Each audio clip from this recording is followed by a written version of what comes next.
podcast Repousser les limites. Votre animateur, JF Dussault, s'entretiendra avec des athlètes d'endurance et collaborateurs qui gravitent autour de la course en sentier et bien plus encore. Abonnez-vous, partagez l'épisode et bonne écoute.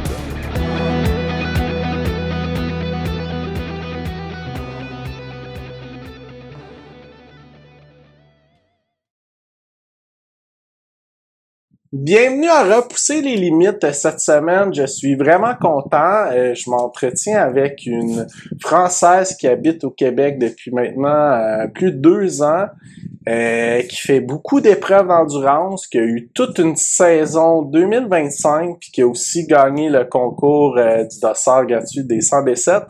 Donc, Lucie Leroy, bienvenue sur le podcast, puis merci beaucoup d'avoir accepté l'invitation. Ben, merci à toi pour l'invitation. Je suis vraiment contente de pouvoir passer sur ton podcast. Ah ben, ça fait plaisir. Écoute, je suis curieux de savoir comment que le sport est arrivé dans ta vie. Alors, comment le sport est arrivé dans ma vie? Dès que j'ai commencé à peine à marcher, j'ai été inscrite à la danse. Donc, j'ai fait de la danse pendant quasiment 20 ans.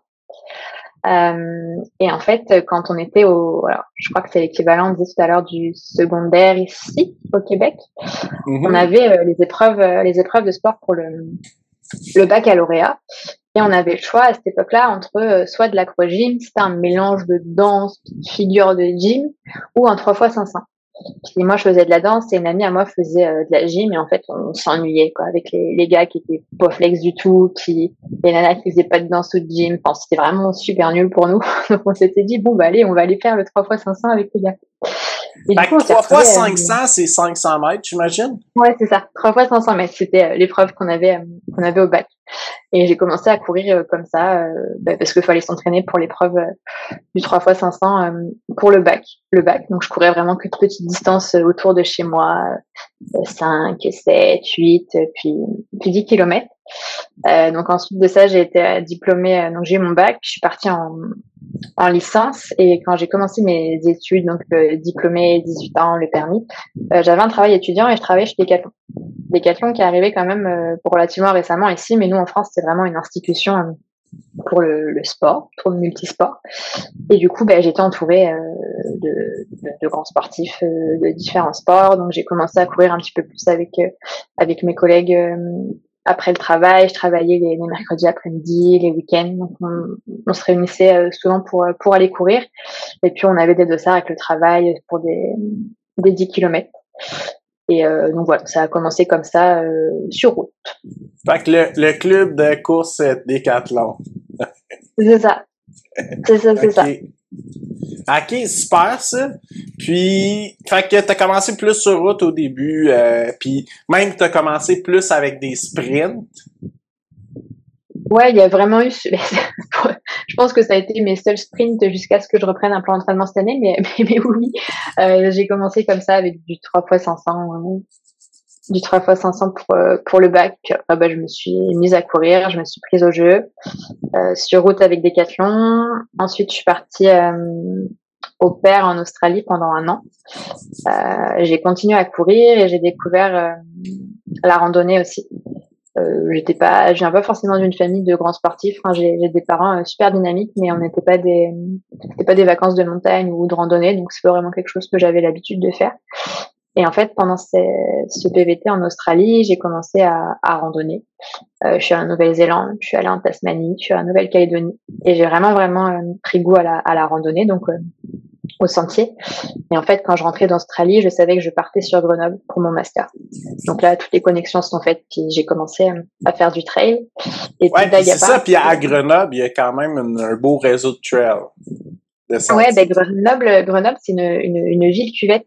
Donc on a vraiment, ils appellent ça vraiment une cuvette parce qu'on est au milieu de 3-4 massifs montagneux. Bon, 3 principaux massifs montagneux.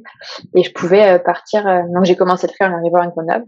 Et je pouvais partir de chez moi et faire des 30 kilos et monter jusqu'à 2000, m'embarquer dans le massif de la Chartreuse, du coup, qui était le plus accessible de la ville. Et donc ça a commencé par le premier objectif, faire la Bastille en courant, qui est un peu le Mont-Royal local, le Grenoble. Puis après, encore plus haut, puis encore plus de distance, plus de temps. Et grosso modo, annuellement, je montais 10-15 kilomètres sur mes les distances que je faisais, donc 20, 30, 40, 50, 50 fiches. D'une façon raisonnable à cette époque-là. Ouais, je l'ai été. Jusqu'à 5, je l'ai été, relativement. Ça s'est écarté après. OK, super. Puis, je crois que t'as fait ton premier Utatel, justement, dans ces coins-là. Ouais, mon premier ultra, c'était le trail des Aiguilles Rouges, donc à Chamonix, mais pas côté massif que tout le monde connaît forcément, vraiment côté Aiguilles Rouges.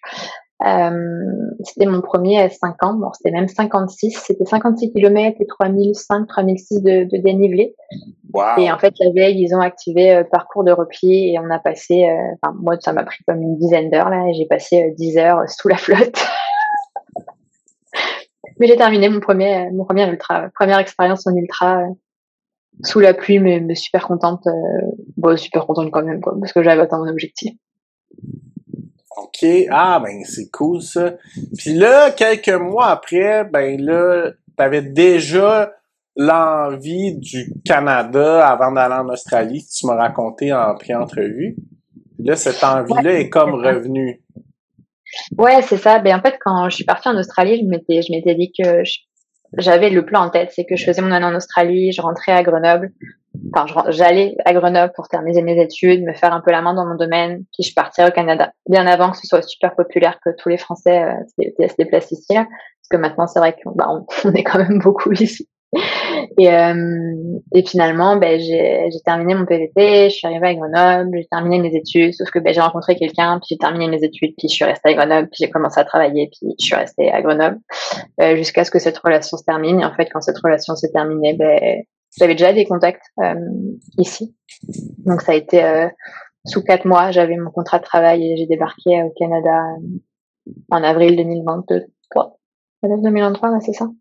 OK. Donc, tu es arrivé ici dans une bonne époque au mois d'avril pour découvrir la trail boiteuse. Je suis arrivée juste après, il y avait eu une méga tempête, je crois, en avril 2023 où il y avait des arbres qui étaient tombés.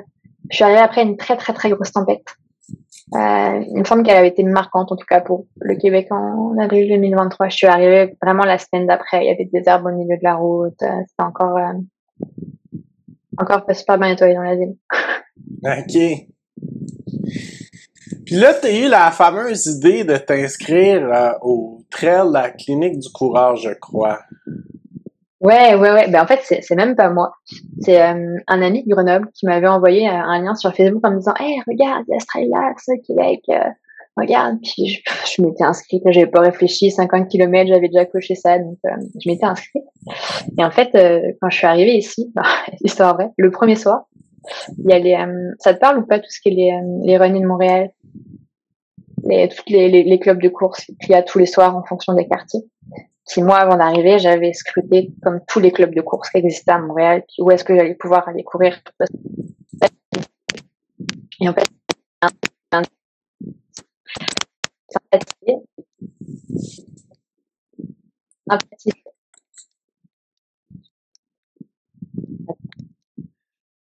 Ouais, ça a vraiment... j'ai plus de son. Ben, c'était super intermittent, mais à la fin, j'avais plus rien. Est-ce que c'est mieux, là? Oui, je t'entends. OK. Donc, je disais que je suis arrivée à... Ouais, c'est ça. C'est une petite affaire écho, mais c'est pas grave. Je vais juste faire un petit ajustement dans le son, puis je vais essayer d'équilibrer ça. Donc, fait que tu cherchais tous les clubs de trail, tous les clubs qui existaient de course. Puis, je suis arrivée un lundi soir. Et le lundi soir, c'était à Stick. Et donc j'ai pris le métro, j'arrive à Stick et j'ai rencontré le leader qui s'appelait Mathieu. Et on fait l'heure de course là, puis je lui dis que je suis inscrite à ce trail-là. Elle me dit mais il y a une amie qui le fait aussi, donc il m'a mis en contact avec son amie qui le faisait aussi. Et la petite histoire de tout ça, c'est que Mathieu, qui a un stick, on y reviendra plus tard, mais ça a été mon binôme de la RAC, la Race Ultras Québec. En fait, c'est devenu un ami. Et cet ami-là, enfin l'ami à lui qui m'a mis en contact le premier jour où je suis arrivée, c'est devenu une de mes meilleures amies ici et ma coach cette année. Ah ouais. C'est une petite histoire, mais... OK, c'est cool ça. Fait que là, je suis curieux de savoir, moi, ta première expérience clinique du coureur versus ton premier trail, ton premier ultra-trail en Europe, c'est quoi les différences? L'enfer. L'enfer. Je venais de débarquer au Québec. J'étais pas prête pour cette boue, pour toutes ces racines. J'étais vraiment pas prête. J'ai terminé en pleurant, en me disant, mais ça avance pas. Puis il y avait plein de boue. J'avais fait un vol plané. J'avais fait un câlin à un arbre dans une descente. C'était l'enfer.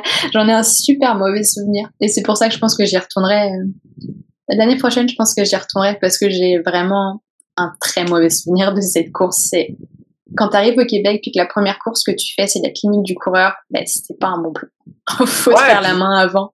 Puis tu sais moi ce que j'entends, j'ai pas couru encore en Europe, mais ce que j'entends des Français, c'est que en Europe, ben tu cours tout le temps à ciel ouvert dans des roches. Fait que tu t'habitues à courir avec des roches puis des longues pentes, des longues descentes, puis mais il y a pas de bouette, puis ici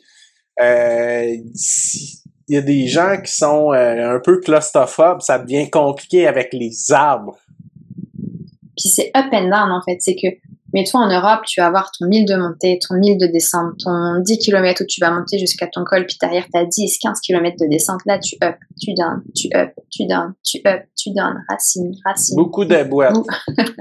Ouais. Fait que c'est dur, je pense, d'avoir... en tout cas, c'est clairement des conditions totalement différentes, là. Ouais, ben en fait, c'est pas moins technique en Europe, loin de là. Il y a des endroits vraiment très très techniques. C'est juste que c'est une technicité qui est différente. Puis ok, on n'a pas l'habitude, quoi. Donc quand t'arrives, toi, t'étais pas prête mentalement à ça. Non, ah non, vraiment pas. J'ai vraiment terminé ma course en pleurant. Puis les physios sont venus autour de moi. On peut t'aider. Mais non, vous pouvez pas m'aider. J'ai eu une course super difficile. J'étais pas blessée. C'était juste dur là de me dire, ok, ça va ressembler à ça. Ben je suis pas prête. Mais là, est-ce que t'étais, parce que t'as eu quand même une bonne saison, là, 2023, mais est-ce que t'étais déjà inscrite à d'autres événements? Je sais, avant d'arriver, j'étais inscrite au semi de Jean Drapeau en avril, puis à la clinique du coureur, et après ça, je me suis inscrite au, il y a eu quoi? Il y a eu QMT, 50, Marathon de Montréal, puis Bromont. Mm-hmm. Ouais, c'est ça. OK. Mais là, QMT, t'avais pas trop peur d'aller faire QMT après ton expérience de la clinique? Non, pas du tout. Pas du tout. Bah non, je pense que j'avais été baptisée et puis finalement, une fois que ça t'arrive une fois, t'arrives un peu plus près mentalement. Ouais, de toute façon, qu'est-ce qui ressemble un peu à la clinique, c'est Mestachibo, puis ça va durer peut-être 1 heure, là. Ben, ça a été mes 2 premières courses au Québec. Donc, j'ai été vaccinée du Mestachibo et du Maelstrom comme sous 4 mois à mon arrivée. Donc, vaccin pris. Ouais, effectivement. QMT, ça s'est mieux passé pour toi? Ouais, complètement. Ben, oui, parce que bah, déjà, j'avais aussi repris quand même un peu plus une préparation trail, ce qui n'était pas le cas quand je suis arrivée. Même si c'était très, très peu de temps après. C'est plus au niveau de l'estomac où la fin avait été compliquée parce que j'ai de gros problèmes au niveau de l'estomac pour m'alimenter. Mais bon, super bénévole au dernier ravito, puis ça c'est fini. Mais quand il fait chaud, en plus au mois de juillet à août, c'est humide, souvent... C'est humide. C'est vraiment humide. La nutrition, c'est souvent une game compliquée. T'sais, moi, perso, ce que j'ai découvert dans les 2 dernières années, ben là, il y a la nutrition liquide qui est de plus en plus tendance qui fonctionne, mais là, bon, c'est quand même récent, c'est nouveau, puis c'est de l'essai-erreur, là. Puis c'est pas parce que ça fonctionne bien une course que ça va bien fonctionner une autre course. Une autre, clairement. C'est tellement... c'est ce qui est l'aspect le plus complexe, moi, je trouve... à vraiment gager puis à cerner comme faut en ultramarathon. Parce que je vois des nutritionnistes qui ont des problèmes de nutrition en ultra. Là. C'est clairement pas facile. C'est pas les coordonnées les mieux, je sais. OK. Clairement. OK, puis fait que QMT, ça s'est quand même mieux passé overall. Ouais. J'ai vraiment un super beau souvenir du parcours du QMT. Puis une montagne, pour le coup, comme le MSA, ben moi j'adore ça parce que t'as quand même des bons ups. Puis ce que tout le monde va détester, c'est-à-dire les 2 up and down là, du MSA, moi ça me rappelle mes Alpes, puis j'adore ça, j'adore les cavés, j'adore quand ça grimpe méchamment. Donc non, j'avais adoré le QMT. Ouais, ah, ok, super. Puis c'est tellement une belle ambiance. Moi, c'est souvent une des courses que je recommande comme premier ultra ou comme premier trail parce que c'est tellement bien organisé. Oui, il y a beaucoup de coureurs, mais il y a rien qui est pas sur la coche de cet événement-là, là. Ah ouais, non, c'est super carré. Puis moi, je venais d'arriver aussi au Québec depuis pas très longtemps, donc on s'était fait un petit week-end. C'était vraiment aussi l'occasion de faire un week-end dans le coin. On était allé à Jacques-Cartier le lendemain. C'était vraiment chouette. Ok. Ah, c'est cool. Donc là, après ça, t'as décidé de faire, je pense, ton premier marathon de route. Ouais, c'est ça. Je m'étais arrêtée au SMI. Donc je m'étais dit, bon, bah allez, marathon de Montréal. Prépa approximative, hein, j'étais vraiment pas coachée à l'époque. Je fais un peu n'importe quoi. Là, je courais, je faisais pas forcément. Je courais, c'est tout. Je courais sur route, mais j'avais pas forcément eu de prépa derrière ça. Mais ça s'était vraiment, vraiment bien passé. J'avais une amie qui avait pris un dossard en fait pour me pace. Enfin, me pace, pour rester avec moi, entre guillemets, et puis ouais, me pace. Super expérience aussi, le marathon de Montréal. Super beau parcours, vraiment pas plat. Vraiment, vraiment pas plat. Mais ça s'était vraiment bien passé. Et c'est un peu après que ça s'est corsé, parce que je me suis blessée après. Ouais, tu m'as dit ça en pré-enregistrement. Qu'est-ce qui est arrivé au juste? J'ai commencé à avoir une douleur au niveau de l'ischio, à droite. Puis bon, c'était gérable. Là, c'était une petite douleur qui arrivait à la course. Mais sur le coup, ça passait. Enfin, je pouvais courir avec, donc je me suis pas trop questionnée. J'ai même enchaîné avec Bremont derrière. J'ai fait le Bremont 50. Et après, dans des super belles conditions en 2023. Il y a personne qui s'en rappelle des 135 mm de pluie qu'il y a eu en moins de 24 heures. Ouais, le 50, mais le 50, franchement, ça a été. J'ai pas un souvenir. On a eu froid à l'arrivée. On a vraiment pris froid à l'arrivée. Je pense que en fait, ça a été progressif parce que t'as quand même relativement été chanceuse vu que t'étais dans la fenêtre la plus chaude de la journée. Puis après 20 km, progressivement, la pluie était de plus en plus intense. On est arrivé sous une grosse pluie, je me souviens, puis on a vraiment tracé direct à l'arrivée, rentré à l'appart qu'on avait loué là. Et pour le coup, après Bromont, j'avais vraiment cette douleur à l'ischio. Et en fait, il s'est avéré que j'ai été testée très rapidement en IRM pour une fracture de stress. Et ça s'est avéré que c'était en fait, ça a été... on n'a jamais dit fracture de stress. Les résultats, c'était œdème osseux, possiblement une fracture de stress. C'est comme... Okay. Il y avait l'œdème osseux, en fait. C'était pas sûr, on voit une fracture. C'était, il y a un œdème osseux, donc on peut supposer que c'est une fracture. Et là a commencé un combat un peu plus compliqué, si je puis dire. Je me suis retrouvée à la médecine du sport au CEPSOM, puis ils m'ont déclaré en REDES. J'avais jamais entendu parler de ça avant en Europe. J'avais jamais entendu parler de ça tout court. Grosso modo, ils vont me demander ton rythme d'entraînement. Ok, bon bah intense. Ton alimentation. J'avais des troubles du comportement alimentaire. Ton sommeil. Mon sommeil est mauvais. Et puis votre cycle. J'ai plus de cycle depuis 2 ans. Et là, ça a été la douche froide parce que fracture de stress, privé de sport, puis face à mes troubles du comportement alimentaire, au surentraînement et à me dire ah ouais, c'est vrai que je suis pas réglée depuis 2 ans, il y a un truc qui est pas normal, quoi. Donc là, le combat qui s'est engagé derrière a été un peu plus compliqué.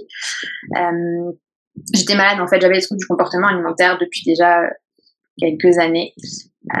C'est-à-dire que jusqu'à, on va dire là, il y a 1 an où ça s'est résolu, mais toutes les courses que j'ai pu faire avant, c'était 90% à jeun.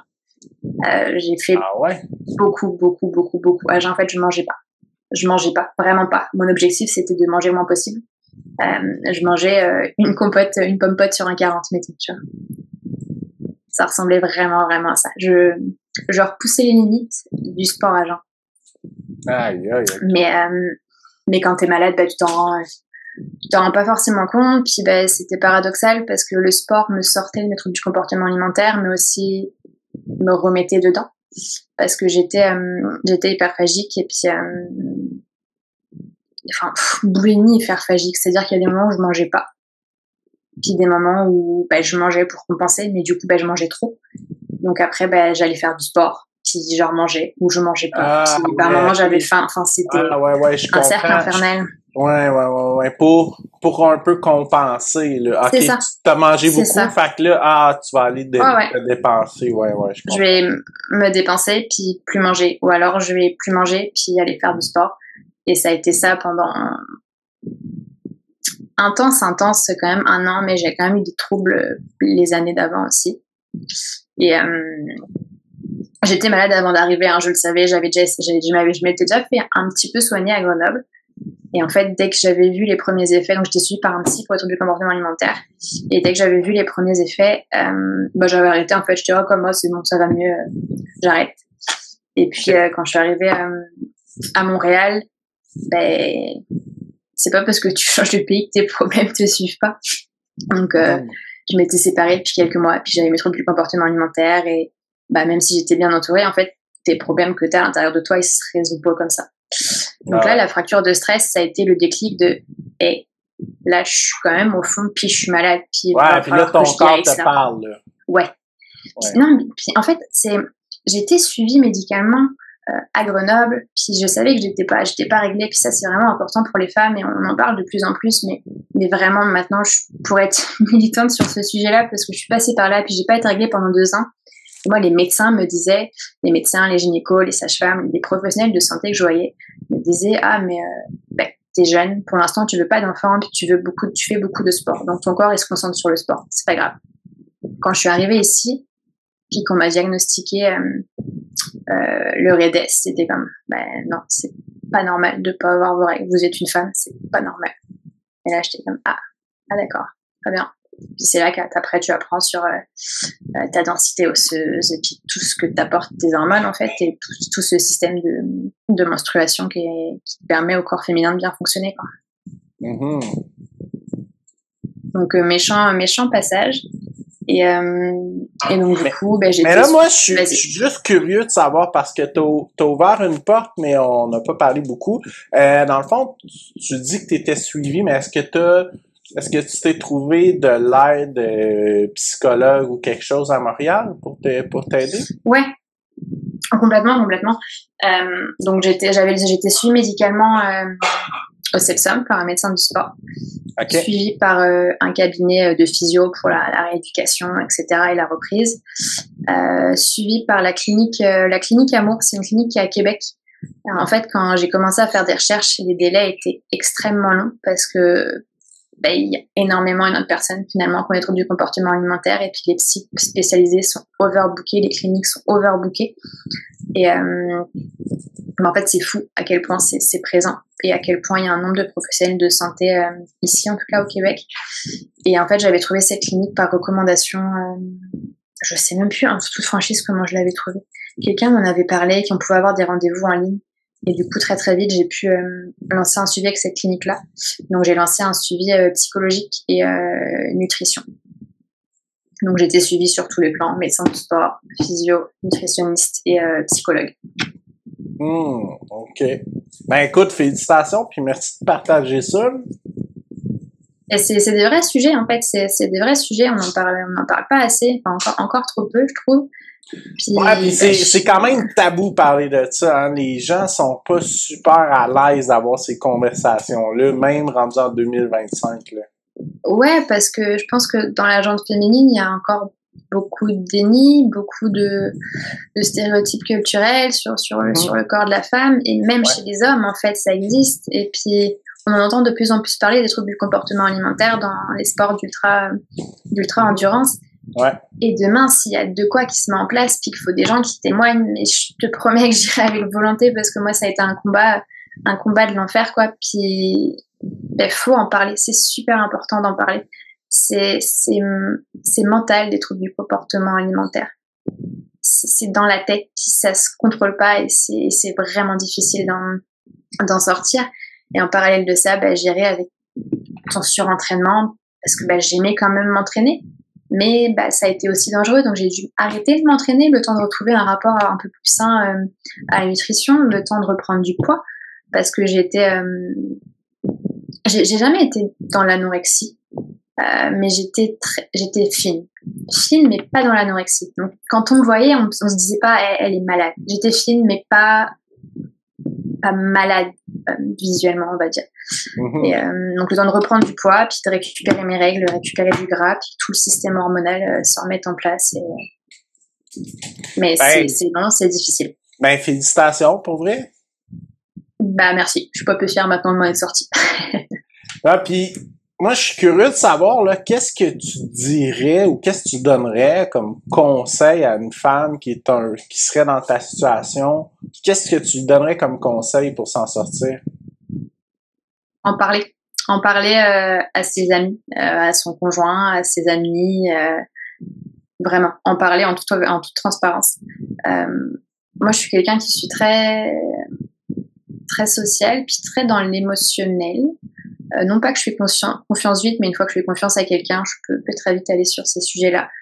Et du coup, quand je me suis mis avec mon copain qui je suis à l'heure actuelle, tout de suite, je lui ai dit très rapidement, hey, je suis malade, parce que je l'ai rencontré au moment où je venais d'avoir ma fracture de stress, et que je commençais à me dire, là, va falloir que je mène le combat.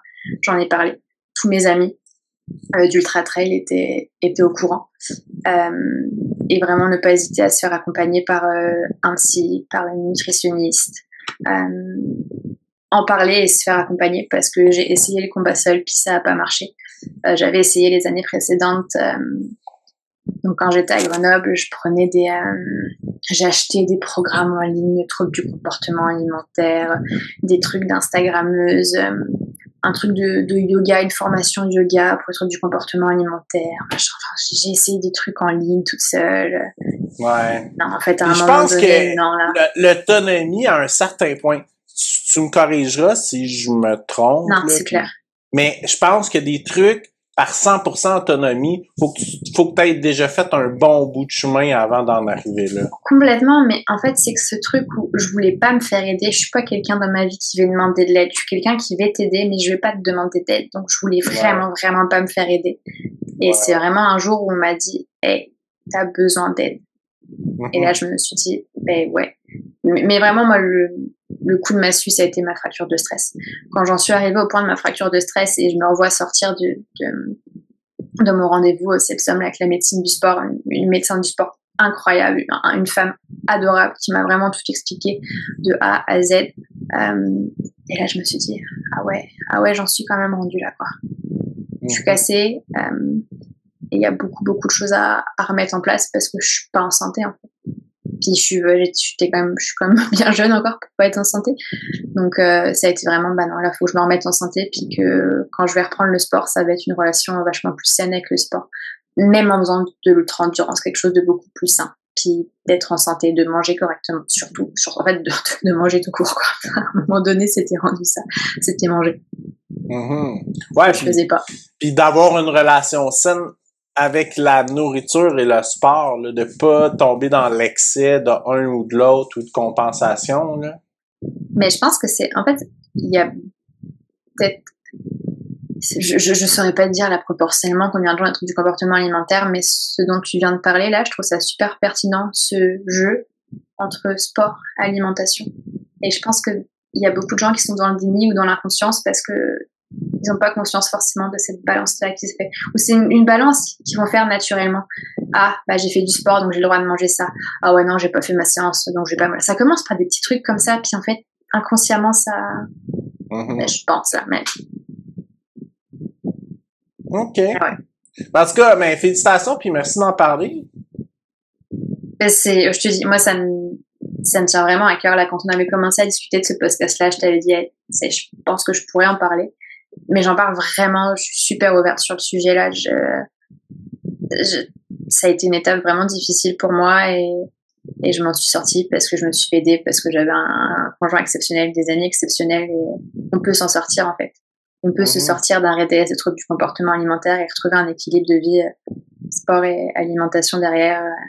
On peut, vraiment. Tu sais, une chose que moi je découvre avec le podcast puis tout le monde à qui je parle, c'est que tous les athlètes qui font de l'endurance, on a des personnalités intenses. Fait que c'est soit que on est né dans une famille sportive, qu'on grandit là-dedans, puis que bon, l'endurance ça devient notre deuxième nature, puis une partie de notre identité. Ou c'est soit que on a une passe peut-être plus tough dans la vingtaine, ou bon, des gens ont des enfants puis ils font autre chose. Puis là, on est souvent une tendance dans l'excès. Fait que la personne, mettons, va quitter l'alcool, mais là, elle va se lancer dans les ultramarathons. Dans le sport, ouais. Ce qui est super positif parce que c'est du sport, mais à un moment donné, il faut retrouver un certain équilibre à quelque part. Puis c'est là que ça devient un monde qui est complexe, mais qui est quand même intéressant parce qu'au moins c'est du sport, puis je pense que c'est quelque chose qui amène vers quelque chose de sain, mais ça reste qu'il faut quand même trouver un certain équilibre. Ouais. Complètement d'accord avec ça. OK, ben super. Écoute, fait que t'as quand même passé au travers de ta fracture de stress avec au travers de tout ça? Ouais. J'en ai eu en fait une suspicion de deuxième. Donc en septembre la première, en janvier une suspicion de deuxième, mais en fait ils ont réalisé qu'elle était déjà possiblement là en septembre, et il me restait en fait avec la reprise des adhérences au niveau de l'ischio que le physio essayait de me traiter, mais ça avait vraiment du mal à passer. Donc j'étais très assidue sur mon renforcement, mes étirements, je continuais le vélo, l'elliptique, j'avais pas encore forcément trop repris la course. Et en fait, quand j'ai repris, un mois et demi plus tard à peine, on partait à Canyon. On faisait Canyon. Donc moi j'étais inscrite sur le 50. Puis le deal c'était avec la physio, c'était tu le fais en rando là, ça ira, je te montre comment te TP pour l'ischio au besoin, puis tu le fais en rando. Et c'était une période où j'étais, je crois que c'était 10 fois 2 minutes du programme de la clinique du coureur. J'en étais un truc comme ça sur la reprise. Fractionner 2. Ouais, c'est ça. Ouais, parce que je pense fractionner 1, si je me trompe pas, c'est juste des 1 minute. Fractionner 2, c'est... Ouais, je sais plus trop, j'en étais, mais j'avais un des programmes... Ouais. Je suivais le programme, là. Puis j'avais dit, je fais ma séance de fractionner clinique du coureur, puis après, je marche. Et en fait, le départ a été donné, et j'ai jamais marché. J'ai jamais marché. Je me suis dit, ok, je prends le risque. En plus, j'étais super chargée parce que pour moi, je partais vraiment à la journée, donc j'avais toute ma bouffe sur moi. Là, je portais tout, là, j'étais vraiment chargée avec mon sac de trail quand même. Et je suis partie en courant, puis je me suis dit, ok, c'est un risque. Par contre, la seule condition, c'est que si t'as une douleur quelconque, t'arrêtes. C'était mon deal avec moi-même. C'était ok, je prends ce risque-là. Puis j'ai eu aucune douleur. Puis j'ai eu plus aucune douleur après. Et ensuite, on faisait un road trip en Californie, Colorado. Et quand je suis rentrée et que je suis allée voir le physio, il m'a dit, et là, c'est un coup de chance parce que j'avais plus d'adhérence. C'était qui tout double. Ça aurait pu recasser. J'aurais pu vraiment me faire très mal comme ça, shotter un 50K, même si c'était une allure très, très, très, très lente. Mais moi, ça m'a sauvé de mes adhérences. J'ai plus entendu parler des adhérences. Et quand je suis revenue à Montréal, vas-y, dis-moi. Non, continue, je vais te revenir après. Et en fait, quand je suis revenue à Montréal, pour la petite histoire, c'est que j'ai repris le programme de la clinique du coureur, là où je m'étais arrêtée avant le voyage. Pour ma bonne conscience, pour me dire, c'est passé cette fois-là, mais t'as eu de la chance, donc reviens à la progression que t'étais censé suivre. Puis je suis repartie après de ça, en la suivant vraiment.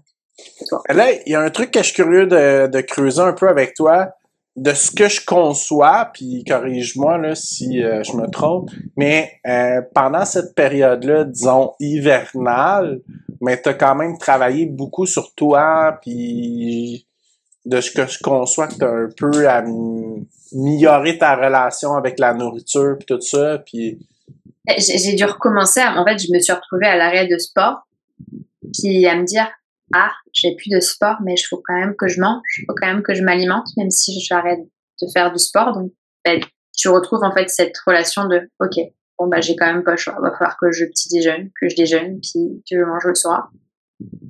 Donc progressivement ça a été comme ça, puis en fait j'ai repris, j'avais pris 8 kilos à ce moment-là. Sur 5 mois j'ai pris 8 kilos.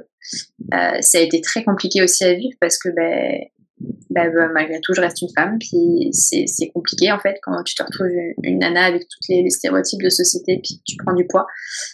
Et en fait, mes règles sont revenues. Et en fait, du jour où mes règles sont revenues, j'étais comme, ah, mais en fait, je suis en santé maintenant. Et tout ce poids, puis toute cette image que t'as de ton corps qui évolue, tout s'est vraiment envolé.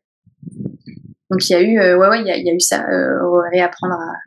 Ça a sûrement été bénéfique pour toi, par contre, là, d'avoir plus de nutriments, puis pour la récupération. Complètement. Mais c'était rendu vital, en fait. J'avais plus un pet de gras. J'étais mince. Donc, c'était vraiment vital de reprendre du poids, de réapprendre à s'alimenter, puis d'être à l'écoute. Alors, la nutritionniste et la physio me donnaient des différents exercices à faire. Puis, si je sentais que je partais en crise, me poser, réfléchir sur mes sentiments, mes émotions, quelle était la raison pour laquelle j'allais partir en crise, parce que ces troubles du comportement alimentaire, c'est très émotionnel. Une journée qui s'était bien passée, ça allait, puis une journée où j'étais énervée, où j'étais triste pour X raisons, ça se passait mal. Donc vraiment des exercices de respiration, beaucoup d'exercices d'écriture aussi qu'elle me faisait faire pour analyser, comprendre ces crises, puis mettre en place des schémas en fait pour pas les contrer, mais les analyser. Puis en fait, au fur et à mesure du temps, t'en fais de moins en moins. Puis tu manges de mieux en mieux, puis t'arrives à manger une tranche de pain puis une tartine de peanuts sans manger la baguette ou le pain entier avec ton pot de peanut butter qui va te donner mal au ventre pendant une semaine.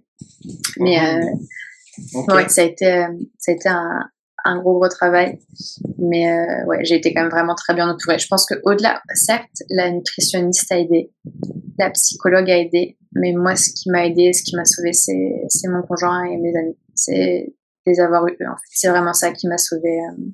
OK. Vraiment. Mais j'étais juste curieux de savoir si le fait de tout travailler ça en amont, ça t'avait vraiment aidé aussi à te fortifier puis à guérir de tout ça.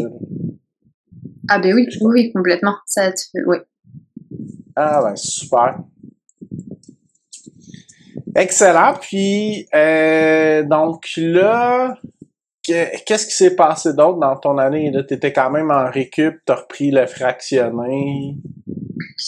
Et en fait, quand je suis arrivée en avril 2023, je m'étais mis en tête que je ferais le Haricana 125. Donc quand j'ai terminé ma saison là à Bremont avant que ça casse, quand ça a cassé, moi j'avais en tête de faire Haricana en 2024. Et puis les mois passant, rendu mai 2024, j'ai très bien compris que c'était pas réaliste comme objectif. Et je m'étais inscrite au 42 de Saint-Siméon. Je savais qu'un 42, j'avais déjà fait. Et je venais de passer Canyon le 50, donc le 42 en septembre, c'était vraiment jouable. Et entre-temps, ils ont lancé un appel, un appel à la candidature pour tester le parcours du 60. Donc ils avaient sélectionné sur candidature une vingtaine de personnes pour faire les 20 premiers kilomètres, les 60 premiers kilomètres d'Haricana 125. La première moitié. C'est ça. Ouais. Première moitié du parcours d'Haricana 125, et on partait une demi-heure après le départ des 125. Et donc du coup, je me suis retrouvée avec ce beau défi, enchaîner le 60 le vendredi après-midi et le dimanche le samedi matin, sachant que je m'étais mis aussi en tête un autre objectif en août, donc juste avant, qui était les chutes du diable, 75 km, mais lui avait été annulé à cause des inondations. Donc finalement, ce combo 60 plus 40, ça a été mon plan B, du coup A, pour la saison 2024. Et puis c'était un petit peu le test où j'en étais rendue en fait dans l'entraînement, dans la nutrition. Puis comment ça s'est passé faire ce combo-là, parce que c'est quand même puis tu sais, ceux qui font 125 ont tendance à dire que la première moitié est très difficile là. En fait moi c'était je venais de sortir de mes troubles du comportement alimentaire, j'avais pu reprendre la course en sentier, puis pour moi j'étais chanceuse en fait, j'étais j'ai pris le départ de la course en santé, puis je me sentais tellement heureuse de pouvoir être de retour sur les trails que ça a vraiment super bien été. Les 60 premiers sont quand même bien techniques, mais c'est beau, ils sont beaux. J'ai des photos de moi en haut du Morios où j'ai les larmes aux yeux. J'ai terminé super fière de moi. Puis c'était ma première expérience de nuit aussi. J'avais terminé sur les coups de minuit. J'avais jamais forcément couru comme ça de nuit, là. Donc ça a vraiment bien été. J'étais un petit peu inquiète, je t'avoue, pour le dimanche matin. Je me suis dit ouh là là, les courbatures ça va faire mal. Et en fait le samedi, on était resté au chalet et puis aller voir l'arrivée des 125, les copains qui couraient d'autres courses. Mais ça a été vraiment très très relax. J'ai bien mangé, je me suis étirée. J'ai une copine qui a été prof de yoga qui m'avait fait une petite séance de yoga entre les deux courses, c'était le samedi. Et le dimanche, franchement, ça allait super bien. J'étais super étonnée. Et encore une fois, pareil, super contente d'être de retour en santé. Puis le parcours du Saint-Siméon 42, c'est un parcours qui est magnifique aussi. C'était vraiment un single track de A à Z avec de super points de vue. Et en fait, j'étais juste contente d'être de retour sur les sentiers, en santé, en mangeant, puis avoir passé un super week-end à Charlevoix. Donc ça a vraiment... Le mindset a beaucoup joué aussi, je pense. J'étais juste contente d'être là. J'avais de la chance, en fait, d'être là, puis d'être capable physiquement de faire ça, puis de plus être cassée, comme je l'étais les années d'avant. Ah, mais c'est cool, félicitations. Ah, c'était vraiment un beau combo. J'ai adoré. Puis, pour vrai, bravo d'avoir passé au travers de ça parce que c'est inspirant. Puis, je suis content d'utiliser cette plateforme-là pour qu'on puisse parler des choses comme ça qui sont quand même plus tabous, qui sont plus délicates à parler dans notre quotidien. Fait que je suis vraiment content que t'acceptes de t'ouvrir là-dessus. Là. C'est bien apprécié pour vrai. Il faudrait que ça soit moins tabou. C'est vraiment, j'encourage que ce soit les femmes ou les hommes qui ont des troubles du comportement alimentaire ou des doutes sur leur relation avec l'alimentation ou sur leur relation avec l'entraînement. Si tu te poses des questions, là, c'est qu'il n'y a pas de doute, généralement.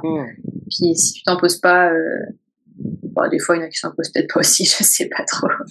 Mais ouais, non, c'est encore trop tabou. Et encore, je trouve qu'on en parle. En fait, c'est difficile de savoir, est-ce que c'est parce que je suis passée par là, puis que du coup, je me suis beaucoup documentée, puis que j'ai découvert beaucoup de plateformes, beaucoup d'associations, que du coup, je me dis qu'on en parle vachement plus ici, mais j'ai quand même la sensation qu'on en parle quand même vachement plus ici, puis que ces dernières années, tout ce qui va être le surentraînement, la santé féminine, enfin, la santé des femmes, principalement, là, liée aux hormones, et les TCA, qu'on en parle de plus en plus. Mais encore une fois, je sais pas si c'est parce que je l'ai vécu puis que du coup je suis plus exposée au quotidien, que c'est un sujet qui me touche ou... Ouais. Moi j'ai deux constats.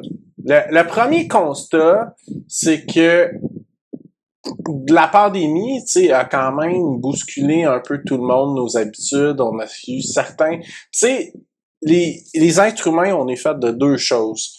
Des habitudes puis des connexions. Fait que on a été quand même coupé pendant plusieurs mois de connexion, puis ça a quand même créé certaines compensations ou puis il y a plein de gens qui en sont inconscients là, mais tu sais c'est prouvé là, les psychologues, il y a eu beaucoup de sont tous débordés, puis ça va pas vraiment en ralentissant. Fait que je vois qu'il y a quand même un petit peu cette portion-là qui a amené ça, mais je pense qu'il y a comme je serais porté à dire un tabou qui s'est ouvert ces dernières années qu'il y avait moins avant. Fait que, il y a ça, puis comme tu dis, c'est vrai aussi, parce que, tu sais, toi, vu que t'as le nez dedans, c'est sûr que tu vois plus ça. Ouais, là. ça te touche plus. C'est normal, mais je suis quand même...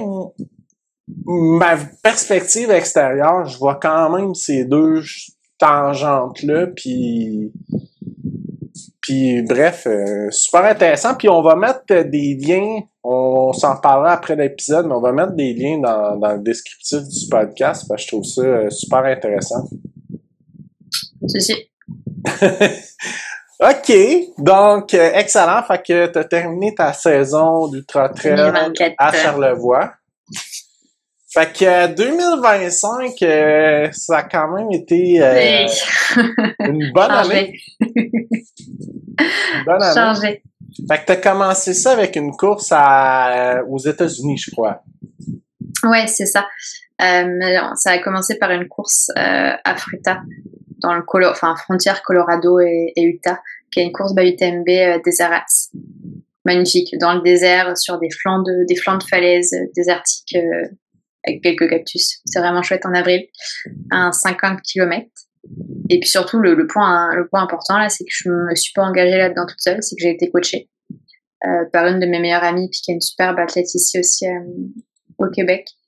Donc ça a joué, ça a fait une grande différence en fait dans ma préparation, contrôlée, maîtrisée, structurée intelligemment. Mm-hmm. C'est vraiment à mentionner parce que je pense pas que j'aurais fait la saison que j'ai faite si elle avait pas été là. Voilà. OK.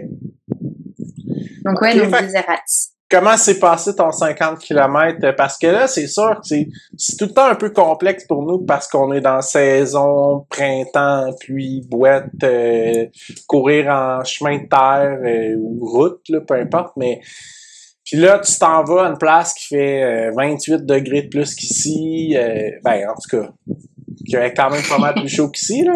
Ouais. Mais il y a eu un hiver avec toutes les intensités qui étaient faites sur tapis.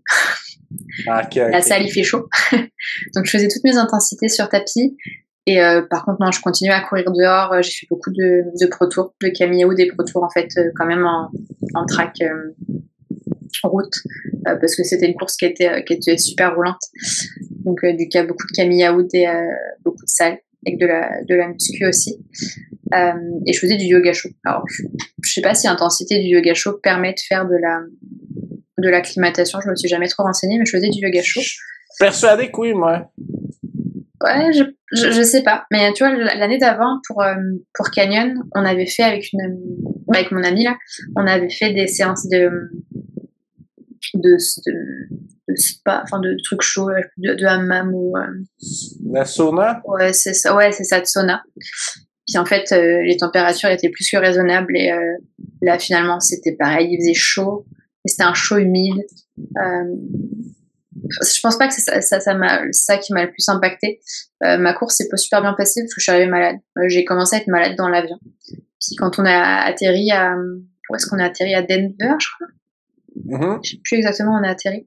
En fait, on a atterri en altitude, puis on a pris la route et on s'est très vite retrouvé en route à des plus de 2005, 3000. Puis j'ai commencé à avoir mal au crâne, la nausée, puis j'ai pas été super bien.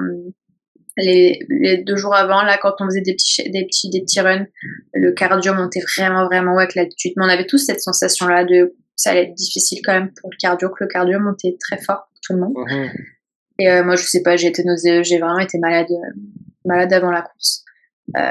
Donc ça a été sans encombre jusqu'au 35e, puis après les 15 derniers, j'ai été vraiment malade. Mais c'était vraiment une course magnifique. C'est juste que c'était pas la semaine, quoi. C'est une semaine où j'étais malade. Donc, okay. Mais quand même, 50 km qui est rentré en avril. Ok, super. Puis là, t'as fait ton demi-marathon de route. Ouais, donc on a fait encore une fois un voyage de 2 semaines avec presque la même bande de copains là, entre Colorado, Californie encore. Et en rentrant à Montréal, j'avais le demi de Lévis parce qu'au final, ma préparation hivernale, ça a été, j'avais des intensités qui étaient en vue des Arats et de ce demi-là. Donc le demi de Lévis, moi je me considère comme quelqu'un d'endurant, comme petit train qui va pas vite mais qui va loin, la petite tortue, mais petit diesel. Si je suis longue à démarrer, mais une fois que je suis lancée, je peux courir pendant des heures. Et vraiment pas de vitesse. Puis je me suis quand même surprise cette année, parce que les intensités rentraient quand même bien. Puis le semi, j'étais super fière de mon temps, puis juste d'avoir fait un semi. Mais la route, ça fait tellement mal aux pattes, quoi.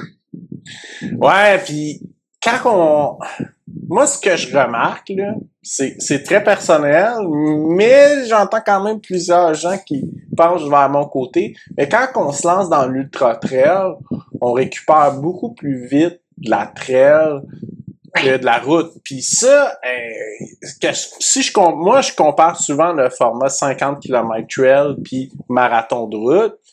Un 50 km trail, 3 jours après, je vais courir avec, certaines tensions, mais de la route, là, c'est 1 semaine récupérée d'un marathon comme il faut, là. de tout ce que j'ai fait de cette saison-là, de tout ce dont on parlera après, de tous les objectifs de course que j'ai eu, ce qui m'a le plus courbaturé, c'est le semi. Où vraiment j'ai eu mal aux pattes après. Ah ouais. C'est vraiment le plus impactant. Mais à la fois c'est court, donc c'est quand même, t'as ce truc mentalement où en fait t'es quand même vachement strong mentalement quand t'es sur de la route sur un semi ou un handicap, parce que c'est comme, hey, j'ai déjà fait 10 kilos, hey, ça passe super vite, tu vois, les kilomètres défiler, puis ça va vite, puis ça te prend pas toute la journée, quoi. Donc il y a un côté cool quand même à la route malgré tout. Ouais, puis c'est le fun aussi parce que comme tu dis, ça va plus vite un peu, là. Fait que c'est un autre sport qui est un peu différent presque, là. Puis mentalement, genre, si t'as un coup bas, là, il te reste 2 kilomètres, là, c'est bon, tu vas serrer les dents, il te reste pas 20 bornes au milieu de nulle part. Ouais, c'est pas comme Arikana, tu vois les kilomètres défiler, puis là, tu fais, ouais, tabarnouche, il en reste encore 17. Ah, ouais. Ah, ben, puis vu qu'il y a un panneau à chaque kilomètre, ouais, je crois que tu les vois défiler, ouais. OK, super. Puis, donc, t'es allé en Gaspésia. T'as fait la super course la course par étape légendaire à GF-TAP. C'était incroyable, c'est magnifique, c'est vraiment super beau. La course là sur l'île, je crois que c'est une bonne aventure. Ouais, pour le 10e anniversaire en plus. Ouais. Mais c'est tellement familial, puis c'est organisé, mais à la fois super à la bonne franquette aussi quand même. Donc c'est vraiment fun. Ça fait quand même de la route là, on est parti sur 5 jours en tout, je crois 5-6 jours. Mais ça faisait quand même de la route, considérant qu'il y avait 3 jours de course. Super course, incroyable. Le vendredi soir, là, sur l'île de Bonaventure, c'est beau. Mais il faut se lever quand même le samedi matin pour encaisser 50 kilos, là. 50 qui se retrouvaient être plutôt 60, avec départ sur la plage, courir sur le sable, c'est pas fun non plus. C'est pas fun, mais c'était beau, vraiment, vraiment beau. Moi, j'ai pas terminé, en fait, le samedi. Parce que j'ai toujours des gros problèmes d'estomac. J'ai toujours des gros problèmes d'estomac et ça va beaucoup mieux cette année parce que je m'alimente de plus en plus en course et ça va mieux. Plus je m'alimente en fait, plus ça va. Mais je suis quand même confrontée dans mon quotidien à des pathologies inflammatoires digestives, donc l'ultra endurance, ça peut être un vrai enjeu malgré tout aussi pour moi. Et du coup, j'ai commencé à avoir vraiment mal à l'estomac et quand je suis arrivée au 47e, il en restait 12, il n'en restait pas que 3. Et je me suis dit que j'ai préféré mettre le clignotant, m'arrêter là parce que je savais que le lendemain, il fallait repartir, puis que si je m'arrêtais pas et que je continuais à taper sur mon estomac qui faisait déjà très mal, j'allais pas être capable de prendre le départ le lendemain. Donc j'ai préféré couper ces 12 kilos-là puis sécuriser le fait que j'allais prendre le départ le lendemain. Et le lendemain, ils avaient changé le parcours parce que la veille, il y avait eu des plaintes parce qu'on passait le long d'une ligne de chemin de fer. Puis du coup, ils avaient fait encore un autre détour qui nous rajoutait des kilomètres de plage. Donc le 35, ça commençait par un 8 bornes de plage. C'était l'enfer. C'est beau, puis à la fois c'est compliqué. Tu t'es enfoncé dans du sable, ça tient pas à la poche, du sable dur, là, du sable mou. 8 kilomètres de sable mou. Je te promets qu'une fois que tu sors dans les sentiers, après, t'as l'impression de voler, là. Peu importe ton niveau, quand t'as fait 8 kilos de sable, dès que tu sors dans les sentiers, là, t'as l'impression d'avancer. Puis on a eu un super week-end aussi, parce que je crois que les années précédentes, il y a eu aussi des conditions météorologiques pas super favorables. Et nous, on a vraiment eu un beau week-end de conditions climatiques parfaites pour courir. Super bel événement. Franchement, les événements Gaspésia, je pense que j'y reviendrai. Je sais pas quand, mais j'ai fourrié en tête, mettons. Je pense que c'est qu'à l'occasion. Puis, est-ce que tu as réussi à terminer le dimanche? Ouais, j'ai réussi à terminer le dimanche. Fait que ça a probablement sauvé ta course d'écourter ça le samedi. En fait, je savais que si je continuais à courir sur l'état, donc je me connais là parce que j'ai des problèmes au quotidien, si je continuais à pousser sur cet estomac-là, j'allais pas être capable de manger le soir, puis j'allais certainement être très mal pendant 2 jours. Et je me suis dit, non, tu t'arrêtes là, avant que ça soit trop tard. Et en fait, j'ai vraiment bien fait parce que j'ai été capable très vite de remanger, puis j'ai eu mon repas le soir, j'ai eu mon petit déj, ça a vraiment super bien été le dimanche. Okay. Donc finalement, j'ai fait 100 km au lieu de 110. Je considérais que c'était quand même acquis. Ah, ben c'est bon ça. Puis là, c'était tout un beau défi, le TP100, mais ce que tu as fait après au mois de juillet, c'était, à mon avis, une autre coche de plus parce que Gosford, c'est très wild, c'était vrai sauvage, c'est En tout cas, au sud du Québec, c'est ce qui se rapproche le plus un peu de la Gaspésie, là, fait que c'est tout un environnement. Fait que t'as décidé d'aller faire le 80 km qui est le sentier frontalier de la gang de course nature là, de Félix Guévremont. Ouais, bah c'était la première édition, puis moi c'était mon premier 80. Le TP100 c'était en préparation. Ouais, c'est ça. Mais en fait, la vérité, c'est que le mois d'avant, donc après entre le TP100 puis Gosford, j'étais plus sûre. J'étais plus sûre parce que j'avais beaucoup trop mal à l'estomac. Et je m'en sortais vraiment pas avec mon estomac, puis je me suis dit ça va pas marcher parce que physiquement je pense que j'ai la construction, enfin j'ai eu le build-up, j'ai eu l'entraînement, mais mon corps, mon estomac va pas me suivre, puis je vais me faire mal et je veux pas me faire mal. En fait, il faudrait que j'arrive à trouver une solution pour mon estomac. Et j'ai vraiment hésité à abandonner, puis mes amis me disaient non, laisse-toi le temps de réfléchir, puis fais les choses bien avant la course, gère ton alimentation anti-inflammatoire, en gros, fallait pas que je prenne de café, puis je faisais un peu attention à tout ce que je mangeais. Et donc j'avais peur, j'avais vraiment très peur. Puis à la fois, je me suis dit, il faut que j'y aille quand même parce que je vais regretter si je prends pas le départ. Et ça a super bien été quand même. Donc je suis super contente. Première édition, donc sentier frontalier. On s'était pas mal renseigné, mais en fait, il y a pas trop d'infos parce qu'il y a pas tant de gens qui font ce sentier-là. Ah non, c'est très wild. C'est vraiment wild, on le savait. L'organe nous avait prévenu qu'ils avaient déblayé une partie, mais voilà, c'était du déblayage approximatif. Mais ça allait, franchement, ça allait quand même vraiment bien, puis c'est beau, c'est vraiment beau. Tu fais des up and down sur des grosses, belles collines avec des super points de vue, puis t'as ce truc mystique t'es à la frontière, là, t'es vraiment à la frontière, je sais plus, t'as des... Moi, je connais les 27 derniers kilomètres que t'as fait, que j'ai fait. C'est dégueulasse, c'est pire. Ouais, puis moi, j'étais allé il y avait eu une tempête la veille en plus, fait que c'était vaseux des bouts, là. Mais c'est quand même c'est mythique là de suivre les bornes qui sont là, puis c'est malade la vue que t'as au loin, puis c'est ça, c'est que t'as vraiment ce côté mythique où t'es vraiment entre Canada et US. Les 50 premiers se sont vraiment super bien passés. J'étais super constante comme premier tiers, deuxième tiers. J'avais vraiment pas d'objectif de temps, d'objectif de performance, mais juste dans les faits, j'étais comme super constante, premier tiers, deuxième tiers. Puis dans ma tête, c'était comme oh ouais, si le troisième tiers il roule pareil, je vais pas avoir besoin de la frontale là ou pas beaucoup besoin de la frontale. Et sur le dernier tiers, j'ai une copine qui a embarqué avec moi. Et en fait, on passe Gosford. Donc ça, Gosford, j'avais déjà fait le mont Gosford, je connaissais. Ça c'est beau, c'est beau. Puis arrivé là-haut, je suis comme, c'est bon là, c'est fini. Il reste 15 kilos, on y va. Puis c'est bon là, tu me traques, puis on y va. Et en fait, ces 15 derniers kilos, c'était les plus dégueulasses. C'était l'enfer, des up and down sur de la roche glissante. De la racine, mais en fait il faudrait le voir pour le croire, parce que parler de roche et de racine là ça parle pas, mais c'était vraiment des gros up, des gros down il y avait des endroits où l'amie qui a embarqué avec moi, elle avait le vertige, et puis elle m'a dit après coup, c'est que je te le disais pas pendant parce que j'étais là pour te supporter, mais j'ai quand même eu le vertige là. Ça a été vraiment tough. Les 15 derniers sont dégueulasses. C'est dégueulasse. C'est tough là. Il y a des places où quasiment t'escalades, puis j'exagère, mais tu te pognes puis tu fais des passes de Tarzan, c'est racines, c'est arbres. T'exagères pas, c'est ça le truc. T'exagères vraiment pas, puis il faut que t'escalades, tu désescalades. T'as 60 bornes dans les pattes, ça marche plus rendu là. Et le ravito vraiment arrivait vraiment pas là. Puis à un moment on voit le ravito, puis là il restait 5 kilos et je lui dis là faut qu'on finisse là.